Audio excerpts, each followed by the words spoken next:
My name is Rhapsody and welcome back to Shadows of Loathing.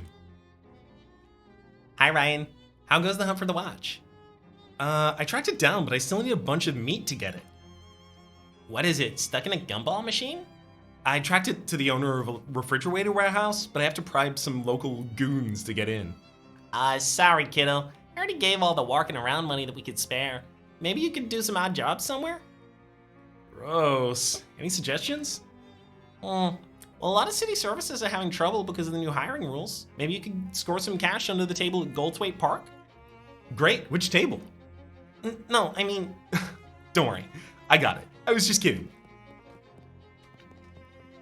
Gabby, I don't think we need to necessarily talk to you. I mean, look, I could theoretically try and go to bed, maybe. I don't think it's necessary for us at the moment in time. No TV shows have been invented just yet. Okay, so nothing has changed about here. All right, let's get out. Back onto Plunkett Street. Cola Wars, I've done nothing for you yet, friend. But there is some hobo code around here that I may now be able to read that I am looking for. No hobo code in the store. Sorry about that, almost ran me over. The broken glass store, the condemned store. Speakeasy, friend. Are there any hobo codes in here for us? There are indeed. There's a hobo code carved into one of the tiles here, translated with 5 hobo code knowledge. It says, grapes under here. You quickly pry at the tile and sure enough, there are grapes. Get an item, floor grapes, aged and flattened. Take them to Fancy Dan, hell yeah. Fancy Dan the piano man? Or Fancy Dan the cocktail man, sorry. I found some floor grapes? Floor grapes, eh? Well, when life gives you floor grapes, you make floor wine, baby. Sounds like a plan. I'm gonna order a drink. Ooh. So I'm currently under the effect of beer, but if I ordered wine, I would now have +1 physical armor. I mean, that seems significantly more powerful. Oh, actually, right now, with 20 max HP, maybe it's not more powerful. Really depends on how many enemies hit me and how hard they hit me. I don't think it's time to buy another drink for that milk-eyed sot. But I do think it's time for us to leave. Because there's some more hobo code out here, there we are. The code reads Sandwich April 18th, 1858. Huh? What's that all about? Let's go into the Watchful Eye and see if we have any information about that. April 18th, 1858. You find something interesting. 10 experience! A flattened sandwich has been carefully concealed in the folder for the day.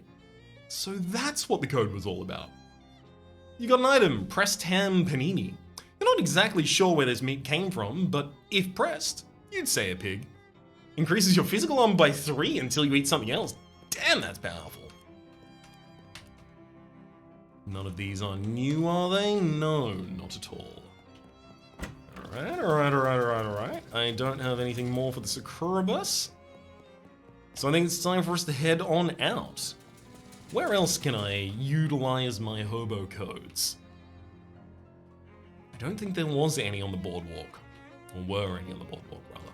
Let's go to Dirch's house first. You find your path unexpectedly blocked by a huge pile of junk. A broken down car, a busted lamppost, and a couch with springs poking out of it, as well as a wide variety of other trash. Jeez, what happened here? Oh, that is a memory of it. There was an accident a couple of weeks ago. A car had a tire break and smashed on that lamppost. That explains the car and the lamppost, but why are they still here? And what's with all this other junk? City trash takeaways are all contractors now. And who wanted to pay for it? Nobody. So the car waits there. And people put junk there because that's a place where the junk is. Huh. Well, I guess we'll go around it. No, not in this street. That's dangerous. Just look at what the lamppost can. Look at the lamppost for what a car can do. Well, sure, but the traffic isn't bad right now, and Oh, it's not any problem. Gabby starts picking up junk and stacking it out of the way, clearing a path through the middle of the pile. Thanks, Gabby, but that's not real. With a mighty shove, Gabby knocks the wrecked car over on its side and wrestles it into a parking spot. Wow. Oh, Gabby sure showed that car where a car goes. Woo. Gabby's muscle increased by 1. Yeah, if this antiques thing doesn't work out, you could get a job threatening to park people's cars for them. I continue on my way towards the Dirch's house. Ah! Well, hobo symbols? This rock has a date printed on it, the 11th of the 10th, 82. I want to jot that down. Some of these are hobo symbols. Why do all these rocks in the yard have creepy glyphs painted on them? Weird. This rock is steaming! I'm gonna comfort it. I'm a psychogeologist, don't worry. You reassure the rock that everything is going to be okay, and it sloughs off some of its rage. You get an item, phlogistic resin. Of all the debunked theories of how fire works, this one is the one we've all agreed to pretend is true. Amble away? No. You won't see me amble into my next big play. I produce cartoons and make games for all ages. Probably shouldn't just barge in, so I'll knock. What? Huh? Was it? I'm from the Municipal Census Bureau. There's nobody here but me and these 4 urns. Urns? 5. 5 urns. Go away. I'm the milk delivery person. Got your milk? I ain't drink that fat water, get lost. I'm selling fine leather jackets now. Don't want a buzz off. Congratulations, you won a sweepstakes even. Fat chance, never won nothing, didn't. Hello? Didn't even enter no sweepstakes, said he no, scram. I'm gonna come back later. I promise. I've already got a little bit of information about the date. Maybe that'll tell me a little bit of information about the you. Let's go to Plunkett Street and read about that date.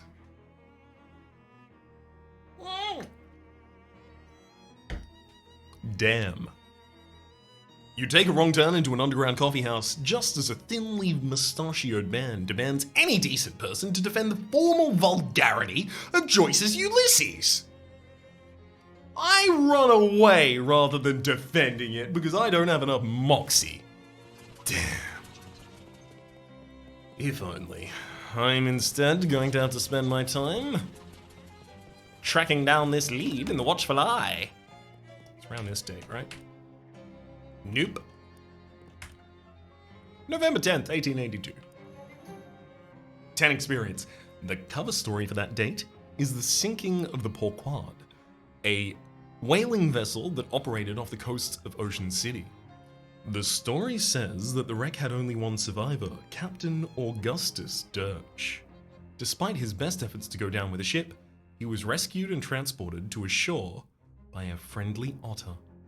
How simultaneously tragic and adorable. Alright, Dirch. I know who you are, and I know your history. It's entirely possible I need to find the otter and reunite him with it, right? Or something like that. 2 goblins wearing shorts with suspenders and carrying... You know those things, those marching band things? Like an upright harp, except with, instead of strings, they have metal xylophone bars? Those things. Anyway, the goblins are carrying those, and they interrupt you. Hi, hello. Hi? What's up? You are treading on the territory of the Glocklands. Am I? I don't even know what a Glocklin is. We are Glocklands, we both.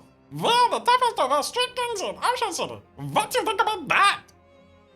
I don't feel particularly threatened. What? That's totally incorrect. I like your xylophones, though. What? Xylophones? These are glockenspiels as well. Oh, Glocklins! I get it now! I am so outraged at you. I think we shall mugging do. Alright, I'm gonna fight him. How dare you? How absolutely dare you mug me? I'm just gonna have to kill you about it. Immune to bleeding is Grath the Pounder. And there's Gerda the Chimer. Gerda the Chimer I could take out in a single turn. What with both of those? No, that's not enough of an example for you, buddy. I really thought that would have gotten you to go. Alright, Gabby, slap Greth. I'll get a little bit more muscle, not that it's gonna help at all. Throw some excess damage at Greth. Greth will then murder my bird. And Gabby will murder Greth in response.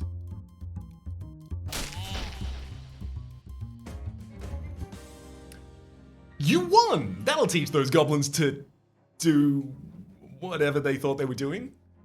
You got an item, Glockenhosen. Pants with the attached suspenders. The rugged woolen pants also protect 2 very narrow strips of your torso. Plus 1 physical armor. You also got an item, Birkenglocks. These are sandals made of birchwood and little glockenspiels where the soles should be.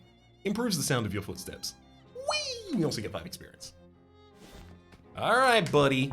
I know who you is. I want to ask you about the Porquod. Aye. Alright, you better come in. Go in. Yeah, I could hear that beard out from out here. A plaque above this urn says Pegleg Johnny. A plaque above this urn says Handsome Jeff. A plaque above this urn says Less Handsome Jeff. A plaque above this urn says Barnacle Face. A plaque above this urn says Fifth Sailor.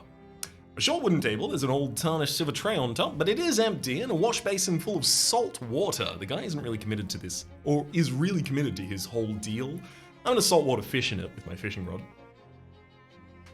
See what yoinkums we get?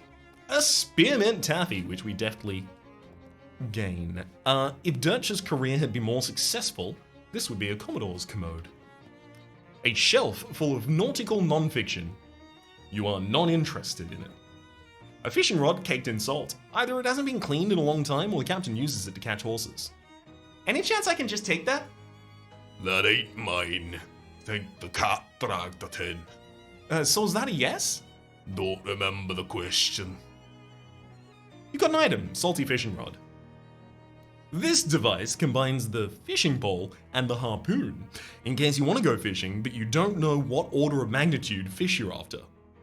Deals your muscle plus 3 physical damage, and it's ranged, so it's quite a powerful weapon. A elderly grey cat nervously washes itself in the corner. I try to pet it. The grey cat shies away from my touch. You notice he's wearing a collar that says Ishmael. I will call them that then. This cot smells like fitful old man sleep. The nightstand looks like it was dredged up from an old shipwreck. There's a blubber lamp on top. I examine the blubber lamp. It's a simple device. A glass vessel filled with whale blubber and a wick stuck into it. Blubber lamp really rolls off the tongue though. Such a delightful phrase. Say it with me. Blubber lamp. Wonderful. Say it again. Blubber lamp. I'll never get tired of that. Blubber lamp.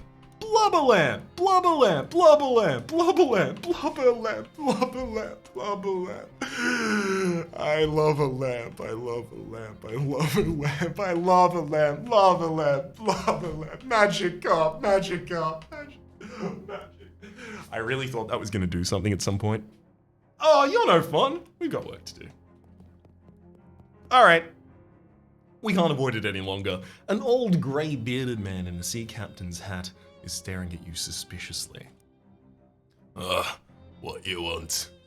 Well, I'm from Ocean City Watchful Eye. You know, the newspaper? Don't trust newspapers, nor newspaper reporters neither.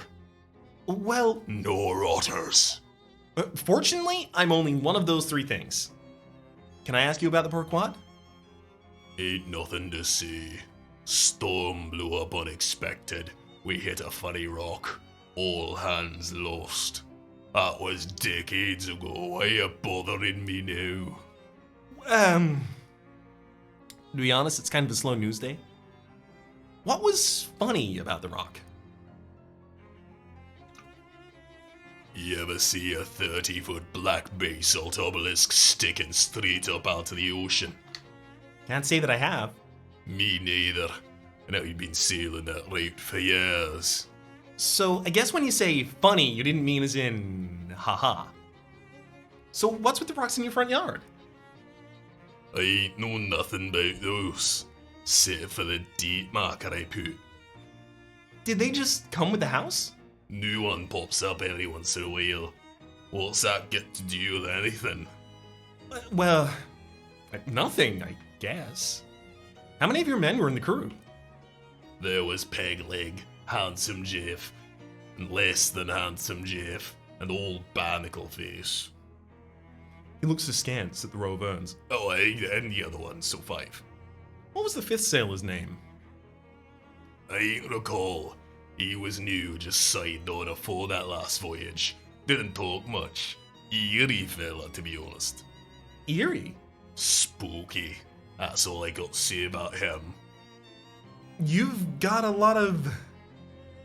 urns? Crew's bodies washed ashore after a time. Didn't figure they'd want a sea burial after what happened, so I had them cremated. Well, except... Except? That 5th fellow weren't never found. I ain't recall how that urn got here. He was a member of the crew right and proper though, so he's got as much right to be here as any of them. Did you ever visit that little cathedral? Sure, used to go to pay me respects once in a while. Back before me knees started acting up. Got plenty of urns to talk to right here though. You talked to the urns? Yeah, we shoot the breeze, relive old glories and such. You say that like they talk back. They do. And I can tell from your face you don't believe me, so you can talk to yourself. You can ask him yourself, landlubber. I guess I'll have a chat with your urns then. Fine, but if you got any more questions for me, ask him now. I'm tired of all this chat.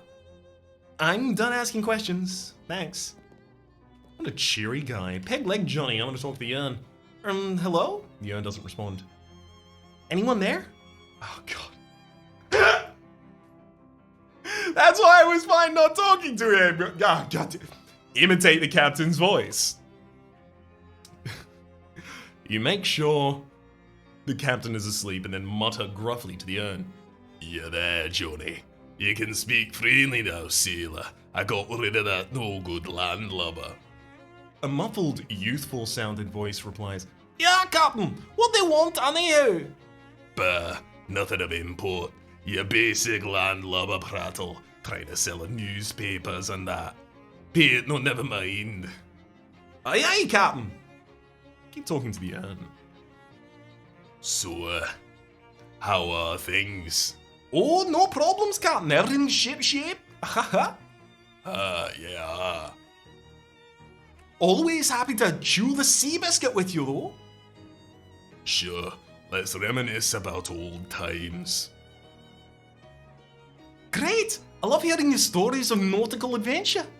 Boy, instead of that, why don't you tell me about how you got the name Peg Leg Johnny? Well, it's because of my leg, right? Got a peg leg? Sure, but how'd you get it? Well, I got it because I lost the other leg. I'd assume so, yeah, but how? Weren't you there when it happened? Time for me nap, talk to you later. The plaque above this urn says Handsome Jeff. So how you be the Handsome Jeff? Smooth sailing, Captain. You feel like talking over old times? I mean, yeah, maybe, sure, why not? Right then, what particular yarn from your past do you get on your mind? Oi, actually, let's talk about you. Me? The fella next to you is less handsome, Jeff, aye? So this is a judgment of your relative appearance is literal? Or is it more of an ironic reversal sort of deal, yeah? Wait. You never... Wait a minute. Don't you remember what we actually look like? Oh, yeah, of course I do. I gotta go, bye. Fine, I'm gonna talk to less than handsome Jeff. Anything on your mind, Captain? Well, like what? How, well, I don't know, just if you wanted to wax nostalgic about just old times or something. Alright. Right, so, Yeah. Oh, Alright, those old times, right. sure you are, sure right you are, Captain. Those old times we had together. Yeah, we sure did. Many of them. Yeah. Anyway, I'm glad we had this talk. The plaque above this urn says Barnacle Face. Everything going alright? Everything going alright. Aye, Captain, are you a cloud in the sky? Good, great. Are you in a chatting mood? Sure, yeah. Well, you know me, Captain, I'm a man of few words, no? Happy to listen, no? Right, well, I was actually wondering about your name there. Barnacle Face? What about it? Well, I was just wondering. Well, I mean, of course I know why, but if you have any insight info into... mean, you never actually said that is, you never actually asked, but I thought you already... Right, of course I already... Anyway, if you're not comfortable discussing it, that's fine. Alright, yeah, no, good, yeah. Yeah. The plaque above this urn says Fifth Sailor, talk to the urn. So, Sailor, how goes it? I'd ask what's new, but, I'm gonna keep talking. You're not a talkative one, are you, matey? I suppose you never were, come to that. So, well, as you were then. I could use smokes, Captain. What? Smokes? Smokes, as in cigarettes? Aye. What does an urn want with cigarettes? Eh? Well, alright then. Just leave them on the table as usual, please. Yeah. I see. Ooh, Ishmael, I will attempt to pat. Ishmael shies away from your touch. He must be nervous about the overall state of affairs in the house. I re-examine the lamp, blubber lamp, blubber lamp, blubber lamp, blubber lamp, blubber lamp. Just had to get a couple blubs in before I leave. Old man snoozing, makes sense. Get the albatross out of here, he says. Right for the green moon. Neat, neat, neat. I think that's all I can do in this area for the moment. I'm going to need smokes in order to continue. So fine. You did it. You got me to go to Goldthwaite. On your way to where you're going, you happen to notice a guy on the street. In particular, you notice he's sitting on top of a mailbox. He notices you too, and extends his hand towards yours for a handshake. You call out across the traffic. Hi! You do realize that I am 30 feet away, right? Yeah, but I can't leave this mailbox. Sometimes I regret my curious nature as well, but I guess I will ask anyway. Why can't you leave the mailbox? Come on over and I'll tell you. Location unlocked. Mailbox. I'm gonna walk on over to tell him. That's so far away! Marvin has a powerful voice. There's a mailbox here with a guy sitting on top of it. Talk to him. The guy reaches down from his perch to shake your hand. Hi, I'm Marvin. Hi, Marvin. I'm Ryan. What are you doing up there? A stunt. A stunt? It doesn't look particularly stunty. You're just sitting there. Yeah, but I have been sitting here for... He looks at his watch. 7 months, 15 days, 9 hours, and 41 minutes. Why? Why? It's a stunt. Oh, okay, but are you protesting something or trying to attract attention to some kind of cause? Nope. Do you have any money riding on this? Is it a bet or a contest? Nope. I feel like you don't get the concept of a stunt. I guess not. Say, would you mind helping me out with something? Sure, what's up? I've been mainly eating snackle cakes while I've been up here and I'm out. Could you go grab me some more? Snackle cakes? Ugh, are you serious? I'll admit they're an acquired taste. And I guess nobody other than you wants to acquire the taste of powdered milk mixed with sawdust and the nails still in it, because Snackle Mills went out of business years ago. Yeah, but the shelf life on those things is incredible. That's what makes them so good for stunt rations. I got my supply from Hiram's Grocery down the street. Could you pick me up some more? Location unlocked. Hiram's Grocery. Yeah, okay. I'll be right back. In about 1 day's time, because my name is Rhapsody. The name of the game has been Shadows over Loathing. Top left series playlist. Down below, YouTube recommendation for all of my content on this. No, wait, the series playlist is all of the content, past, present, future. YouTube recommendation is what YouTube thinks you should watch. Hopefully you've been enjoying yourselves, and hopefully we'll see you all next time.